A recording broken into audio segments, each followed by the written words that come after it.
साथियों, कुछ दिनों पहले आप मीडिया के दोस्तों की माध्यम से ही ये जानकारी मिली कि दिल्ली सरकार के कुछ अस्पतालों के अंदर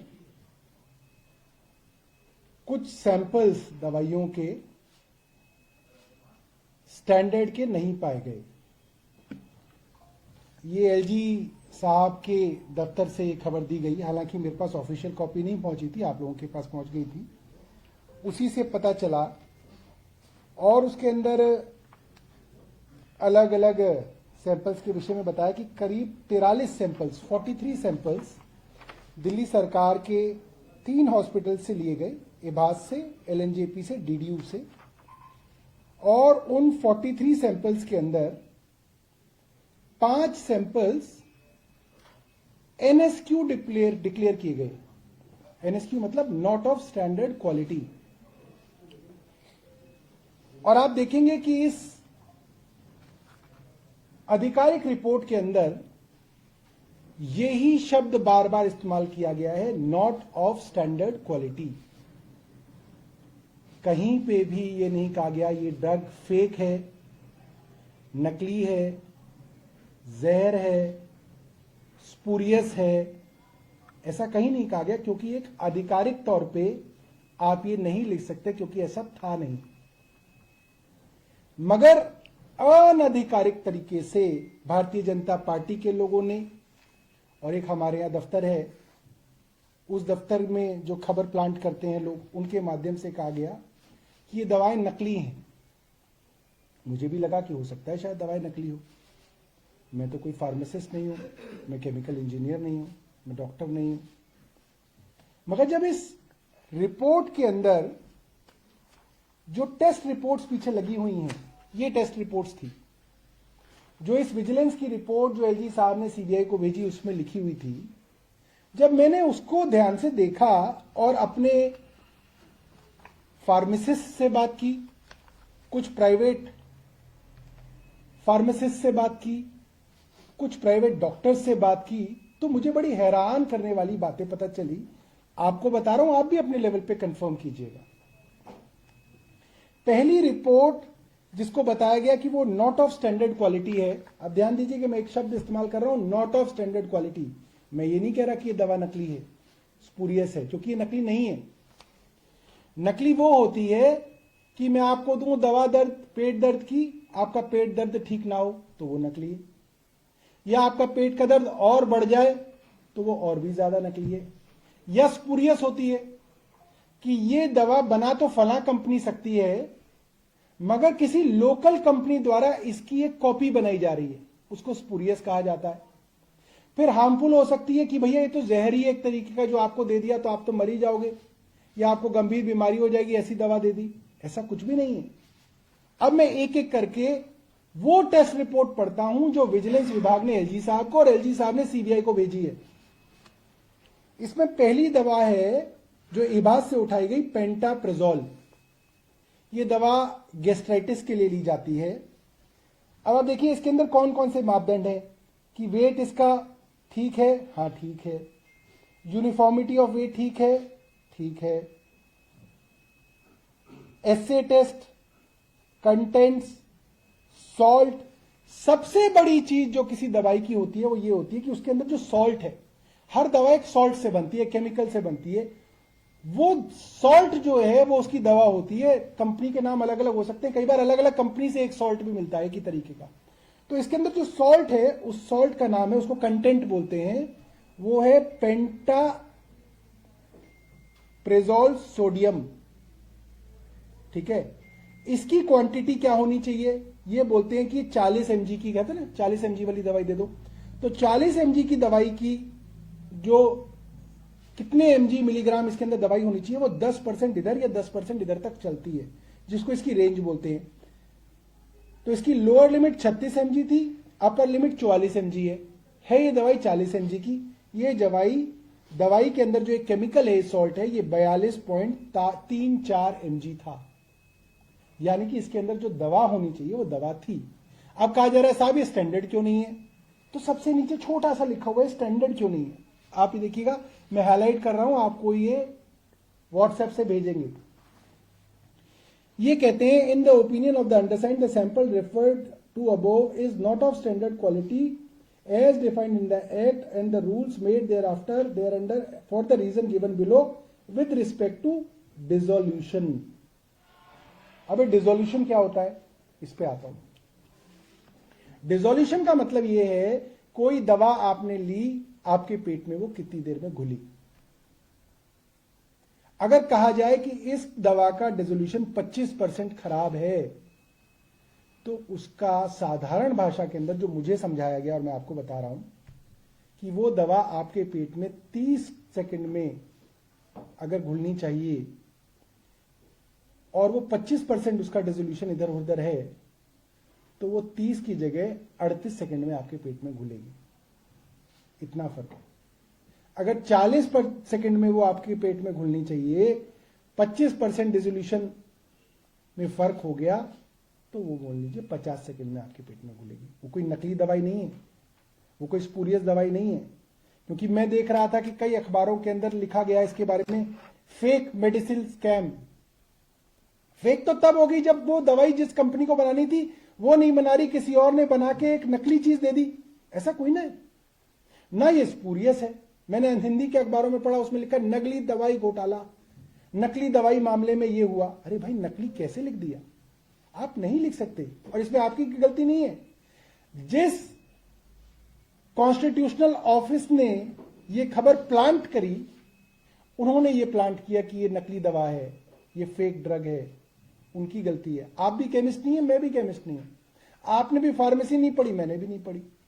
और वो जो 2 करोड़ दिल्ली की जनता है, वो गरीब बेचारे जो लोग अस्पतालों के अंदर लंबी लंबी लाइनों में लग के अपना इलाज कराते हैं, दवा लेते हैं, उन लोगों को भी लगेगा पता नहीं कौन सी नकली दवाई खा ली हमने, पता नहीं हमें क्या हो जाए। तो ये एक बड़ी जिम्मेदारी का काम है।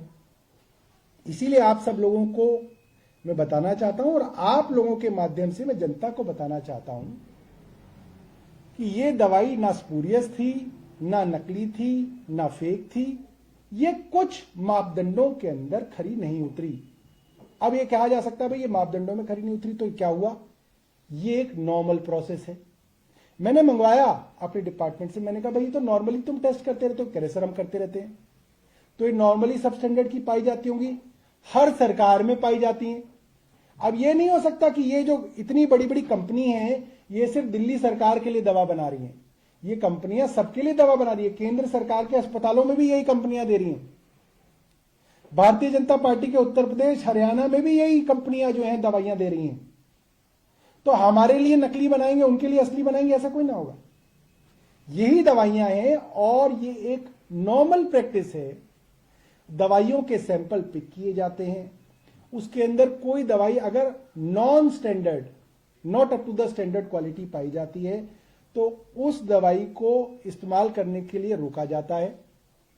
उसका पूरा का पूरा बैच उस कंपनी को वापस कर दिया जाता है, उसकी पेमेंट रोक दी जाती है और कहा जाता है कि आप नया बैच दीजिए जो स्टैंडर्ड क्वालिटी का हो।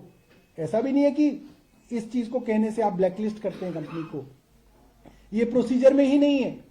अगर ये इतनी बड़ी बात होती तो ये सब जगह प्रोसीजर में होती कि अगर किसी की नॉट स्टैंडर्ड दवाई मिल जाए तो आप उसको ब्लैकलिस्ट कर दीजिए, उस कंपनी को बंद कर दीजिए, उस पर ताला लगा दीजिए, उसको सील ही कर देना चाहिए फिर तो। मगर ये किसी सरकार के अंदर ये नियम नहीं है, क्योंकि ये एक स्टैंडर्ड नॉर्मल प्रैक्टिस है। अब मैं दूसरी दवाइयों के ऊपर आता हूं।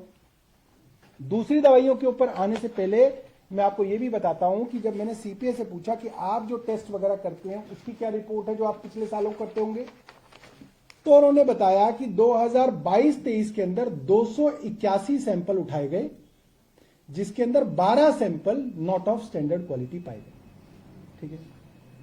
2023-24 के अंदर 651 सैंपल उठाए गए टेस्ट करने के लिए और उसके अंदर 20 sample not of standard quality पाए गए। अब मैंने आपको पेंटाप्रेजोल के बारे में बताया, इन्हीं की रिपोर्ट है, एलजी साहब ने जो भेजी है सबको, सीबीआई को। उसकी अगली पे आ जाते हैं। ये है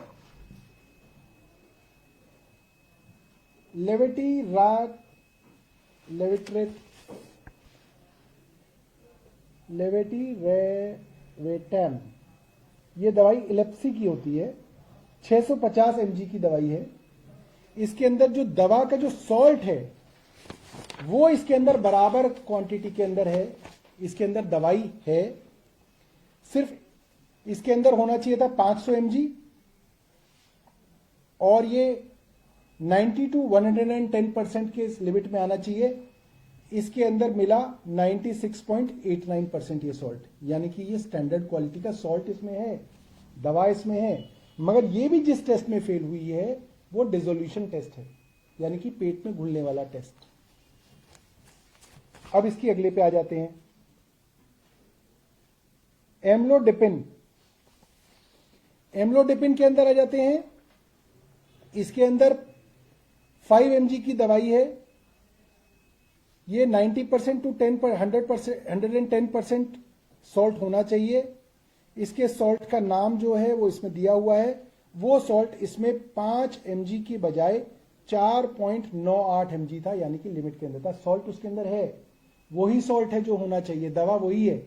मगर इसके अंदर जो टेस्ट जो है जो सही नहीं पाया गया वो रिलेटेड सब्सटेंस वाला है। रिलेटेड सब्सटेंस मतलब कि कई बार दवाइयों के अंदर उसको स्टेबलाइज करने के लिए कोई एडिटिव डाला जाता है, वो एडिटिव इसके अंदर पर्याप्त नहीं पाया गया, ये इसलिए इसको सबस्टैंडर्ड माना गया है। ये बीपी की दवाई होती है, एम्लोडिपिन। इसके बाद मैं अगली दवा पे आता हूं,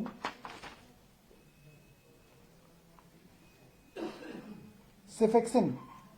ये एंटीबायोटिक है। इसके अंदर जो सॉल्ट है इसके अंदर सॉल्ट कम पाया गया। ये एक दवा है जिसके अंदर जो सॉल्ट है 4 mg का क्लेम था कि 4 मिलीग्राम इसके अंदर सॉल्ट होना चाहिए। इसका मतलब ये 3.6 mg तक भी मान्य होता, मगर इस दवा के अंदर ये सॉल्ट 3.25 mg पाया गया। ये एक एंटीबायोटिक है, इसके अंदर ये पाया गया है। कोई नकली का क्लेम नहीं है, कोई स्पूरियस का क्लेम नहीं है, कोई फेक का क्लेम नहीं है। फिर आ जाते हैं नेक्स्ट दवा के ऊपर,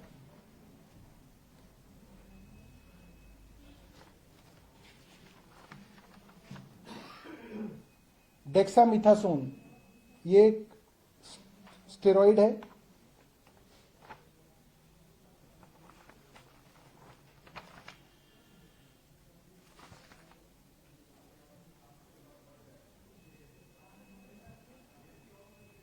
ये जो मैंने आपको बताया ना 3.25 mg वाला, ये स्टेरॉइड का था, माफ कीजिएगा।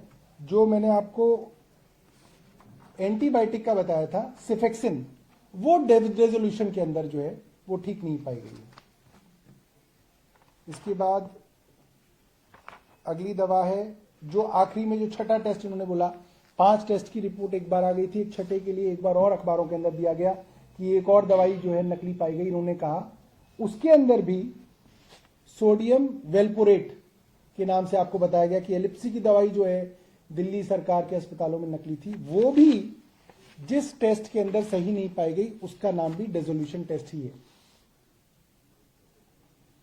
तो आपके माध्यम से दिल्ली की जनता को हम लोग आश्वस्त करना चाहते हैं कि ये जो अफवाहें भारतीय जनता पार्टी फैला रही है वो किन कारणों से फैला रही है वो लोग वो जानते हैं, मगर मोटे तौर पे इस तरीके के टेस्ट दिल्ली के अस्पतालों में और अन्य अस्पतालों में एक रूटीन प्रोसेस के दौरान कराए जाते हैं। उसके अंदर कुछ दवाइयां कुछ टेस्टों के अंदर नॉट स्टैंडर्ड पाई जाती रही हैं, हर राज्य में पाई जाती हैं। आप एम्स में पता कीजिए, आरएमएल में पता कीजिए, वहां भी पक्का पाई जाती होंगी। और उनका यही प्रोसीजर होता है कि जो दवाई नॉट ऑफ स्टैंडर्ड क्वालिटी पाई जाती है वो वापस भेजी जाती है, उसकी जगह नया बैच आता है। जो दवाई नॉट ऑफ स्टैंडर्ड है उसकी पेमेंट नहीं की जाती।